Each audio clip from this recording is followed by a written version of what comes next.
And just like that, angles of elevation and depression are back, y'all. So topic three, we're going to look at another application dealing with angles of elevation and angles of depression. Okay. So I'm going to read this statement again. I copied and pasted a lot of this from another instructor. Okay, so it says a classic trigonometry problem involves determining the height of a tree without taking a tape measure up the tree to the top. Okay, and obviously that wouldn't make sense if you're dealing with a tree that's potentially like dozens and dozens and dozens of feet tall. Like you'd have to have a mighty long tape measure. Okay, anyway, a surveyor would measure a distance from the base of the tree to a location away from the tree and then measure the angle of elevation from this location to the top of the tree. So we're having to use some technology here that the average Joe doesn't have, but it's certainly not a tape measure that's 200 feet long. Okay? Now, angles of elevation and angles of depression are as followed. So the thing you have to remember when you're dealing with angles of elevation and angles of depression is it starts from the line of sight. So you always have to start with your horizontal, okay? So you kind of have these weird, creepy images here. So you have this like super spooky looking guy who's looking up at like a UFO. But notice we draw the horizontal from his line of sight, okay? So that's where we start. The horizontal is from the line of sight. And then in this case, this little critter's looking up at the UFO. That creates an angle of elevation because it's going up. Okay. Now, on the other side of this, we have this really tall, thin guy on the top of a mountain looking at the crashed UFO. So again, we build the horizontal from this guy's line of sight. So like straight out from his eyeballs, you have this horizontal and then he's looking down. So that's an angle of depression. So it creates this angle from the horizontal to whatever he's looking at on the ground. And that's the angle of depression. Okay. So keep that in mind. We're going to see these problems with angles of elevation and depression again in this chapter. Okay. So we already know we were talking about that information where, hey, a surveyor can find the height of a tree. And what they do essentially is you've got your tree, all right, all right, and then we have, let's say, the trunk of the tree. We're going to do this color because we don't have brown, all right. And then basically you have somebody, they've measured some distance from the base of the tree. They've got some kind of technology, okay? And they measure some angle to the top of the tree, okay? So they figure out what this angle is and they use that to figure out this length here, this length that represents the height of the tree, okay? So we're going to use that information in example four. So example four says use the above information to answer the following questions. So given the horizontal distance from the tree is 48 feet, okay? So let's figure out where our tree is again. So this is our tree. It's not going to be drawn as beautifully because I don't have that much artistic skill in me. And then we've got this length here, or this distance of 48 feet to where the little dude is standing. Okay, dude or dudette, whatever you want it to be. Okay, and they've measured some angle from the ground to the top of the tree. And they're like, hey, this is 65 degrees. Okay. Using this information, could you find the height of the tree? Absolutely, we could, because we know if we have a side adjacent to an angle and a side opposite of an angle, let's call this just x. Okay. We can use a tangent function. Okay. Because tangent of some angle relates the side opposite to the side adjacent. So we can say, okay, tangent of 65 degrees is going to equal the side opposite divided by the side adjacent. The side adjacent is the one touching the angle. The side opposite is not touching it. Okay. And then the hypotenuse is just the hypotenuse. So using this information, could we solve for x? Of course we could. We did it in the last couple of videos. So I would multiply both sides here by 48. Whoops.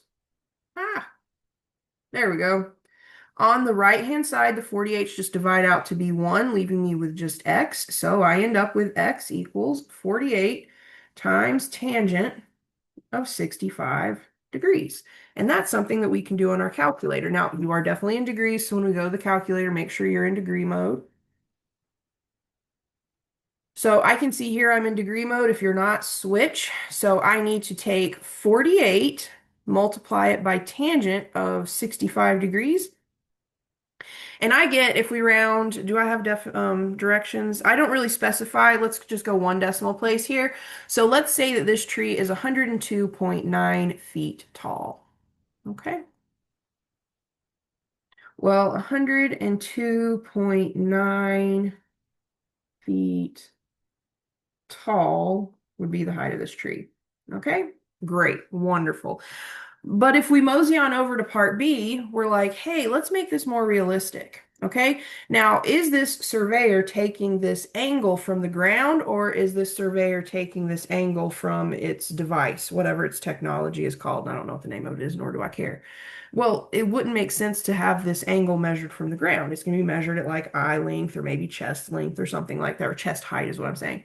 So we have to kind of think about that. Okay. So let's say that we're going to decide that this surveying instrument is 5 feet above the ground. So this is 5 feet. We now have the instrument here. Okay. It's still measuring 65 degrees to the top of that doggone tree. Okay. So what does that do now? Okay. What does that do to the height of the tree? Well, really, if we're saying that this is our new image, we've got our tree here. Okay.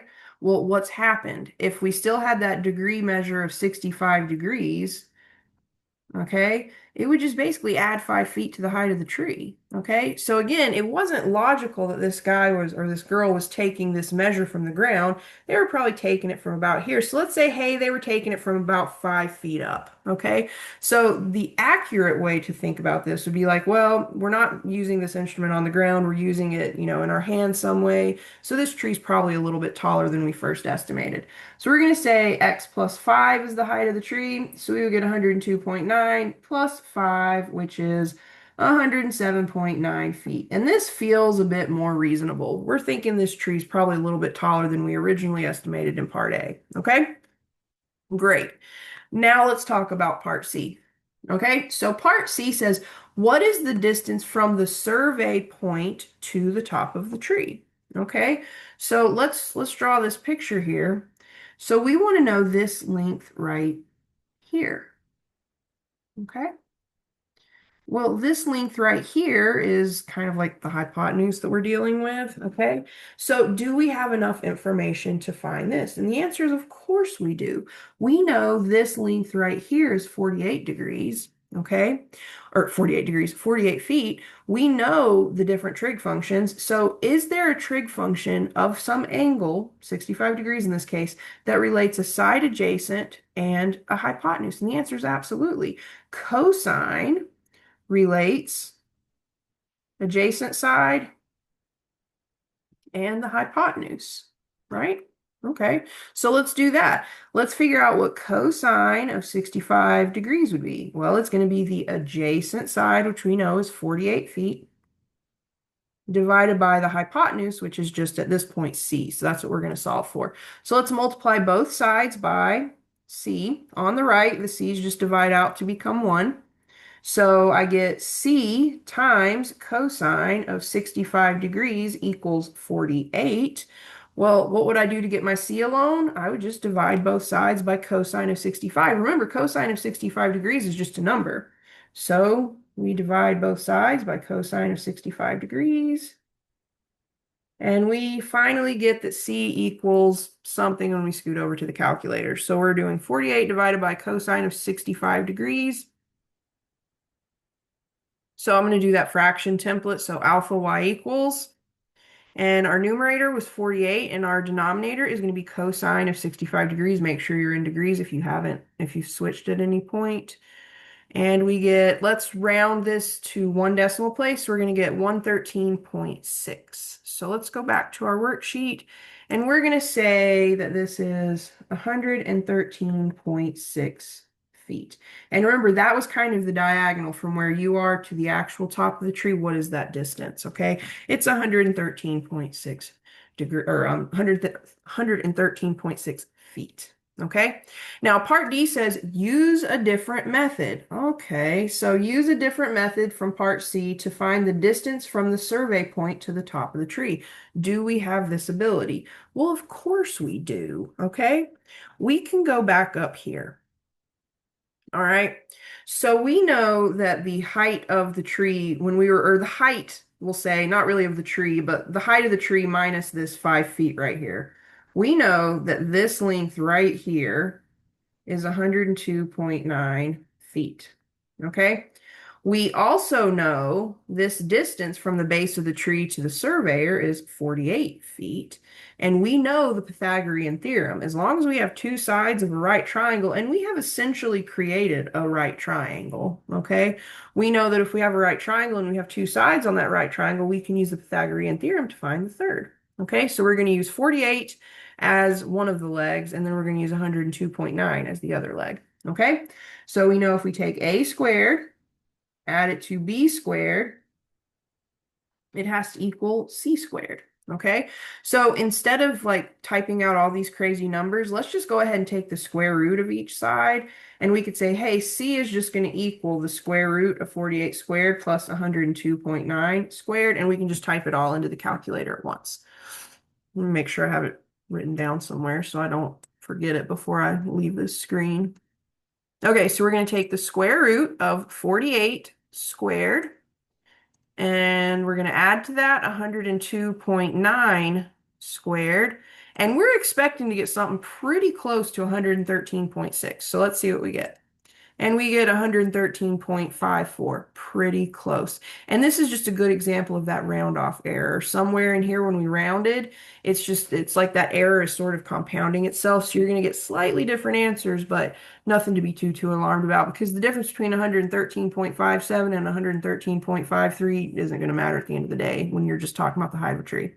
Okay, so we can say that we did this and we got 113.5 feet. Okay, so that is a classic example of an angle of elevation where you're measuring the height of something that's way bigger than you and you don't have a tape measure long enough. Okay. All right, so next up, we're going to do another example, and this one's going to be kind of intense, and you have to go back again to stuff that we did earlier in chapter 7, because we talked about angles of elevation in like, I don't know, 7.3 or something like that. This problem is very similar to one that we did. So we did this other problem where we were talking about Mount Rushmore and the height of one of the president's heads on Mount Rushmore. And so we had these two different angles of elevation that had been measured, and we were able to use that to find the height of these two, or of this one particular face on Mount Rushmore. This is similar, but like we're dealing with angles of depression. So it's kind of a different critter, but it's like that same idea. We're gonna have to do a good bit of work here. So for example 5, it says solve and include units with your final answer, round values to the nearest hundredth. Okay, so from the edge of a 1,000-foot cliff, the angles of depression to two, oh, that's a typo. That's supposed to say two cars. The angle of depression to two cars in the valley below are 10 degrees and 15 degrees. How far apart are the cars? Well, let's draw our cliff. So this is our 1,000-foot cliff. Okay. And remember, when we're dealing with angles of depression, we're looking at a horizontal from our line of sight, and then we measure down from there. Okay. So let's see, we're going to have two cars. Let's say this is car A, and we'll say this is car B. Okay. So we have to measure two different angles of depression. Okay. So our first angle from this dotted line is going to take us to car A. So we're going to say, hey, this is 10 degrees. Okay. And then I'm going to use a different color for the other one so we don't get confused. So from this, let's actually make my horizontal line horizontal and not kind of uphill. That's maybe slightly better. Okay, and then we're going to use another color to represent the angle of depression to the car labeled B. Okay. And this angle has a measure of 15 degrees. Okay. What we want to know is this distance right here. So how far apart are these two cars? Okay. Well, let's think about this. We have basically created two triangles. We've created this triangle, and then we've created this triangle. So if I can find this length here, and then find this length here, I can take the difference in them, and that's going to be the distance between these two cars. Okay, so what would we need to do for this? So let's think here. Let's look at, I'm going to erase some of these lines so we don't get too bogged down in them. There we go. So let's look at just kind of like the bigger triangle that takes us to car A. Okay, so we're going to focus on it for now. So we need to find this entire length right here. Okay. Cool. And we know we have an angle of depression of 10. So we're looking for some trig function based on 10 degrees. And we need to figure out what pieces we have here. We've got to find the side adjacent. Okay. What we have at our disposal is this right here. So if this cliff is 1,000 feet, the side opposite that is also 1,000 feet. So we know this is 1,000 feet. All right, so we've got this angle right here that's 10 degrees, and I have the opposite side, and I'm looking for the adjacent side. And remember, tangent relates opposite and adjacent. So if we're looking at tangent of 10 degrees, it's going to equal the opposite side. So the side that is opposite the 10-degree angle is 1,000 feet. And we're going to divide that by the side adjacent to tangent, which is just A. Okay? So let's go ahead and solve this for A, basically. So I want to multiply both sides of this equation by A. Let's switch colors here. We can divide out the A's on the right. And so that leaves me with A times tangent of 10 degrees equals 1,000. I need to get A alone, and in order to do that, I need to divide both sides by tangent of 10 degrees. So A is going to equal 1,000 divided by tangent of 10 degrees. Okay, so let's hold off on figuring out what that is. Let's now look at the other triangle. So the other triangle that we're interested in, I'm going to do in blue. So we have this triangle now. So we know this side right here has to be 1,000 feet, okay? So we've got 1,000 feet. We know the angle that we're interested in now is 15 degrees, okay? So I'm looking at tangent of 15 degrees. And remember, tangent relates the side opposite to the adjacent side. So we're going to use a blue A. Let's call it actually a B. Let's use a blue B here to represent the length that we're finding. So the side adjacent to the 15-degree angle is B, and the side opposite is 1,000. So we're going to take 1,000, we're going to divide it by B, we're going to multiply both sides of this equation by B. On the right, the B's just divide out. So I'm left with B times tangent of 15 degrees equals 1,000. I want to get the B alone, so to do that, I need to divide both sides by tangent of 15. So we get that B is equal to 1,000 divided by tangent of 15 degrees. Okay, great. So if we were to evaluate both of these, we would get some kind of answer. But what we're interested in is not the length of A and not the length of B. What we're really interested in is the distance between them.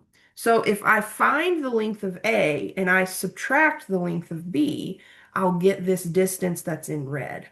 Okay, so what I want to do is find the distance in red, which is going to be A minus B, which is 1,000 divided by tangent of 10 degrees minus 1,000 divided by tangent of 15 degrees. And we can type all of that into our calculator, and we can find this distance that's in red. Okay, so let's go to our calculator. Do I have this written down? Yes, I have this written down. Otherwise, I would totally forget that before I got to my calculator. Old age, y'all. All right, so let's do alpha y equals. We have 1,000 divided by tangent of 10 degrees. Was it 10? Yeah.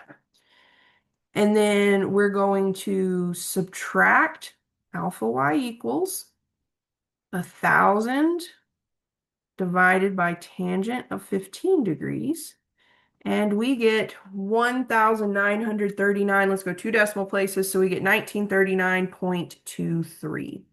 So these two cars are 1,939.23 feet apart. Now, if you are interested in the individual distances, like if you wanted to know just the distance for A and then the distance for B, you could easily do that.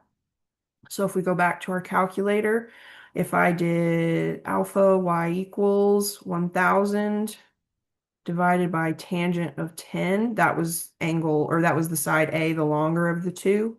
It was 5,671.28. So that first car was 5,671.28 feet away from the cliff. And then if we do alpha y equals, you could have done 1,000 divided by tangent of 15 degrees.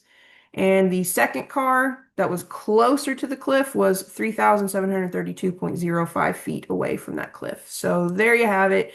These problems are a little messy. If you have some colored pencils or something that you can use to kind of help you keep track of the different pieces, that can be super helpful. All right. So I think that's it for this worksheet. Next, we're going to do something new. So the last video for this worksheet is kind of a new topic, a little weird, but I have complete faith in you all. I think you all can get it.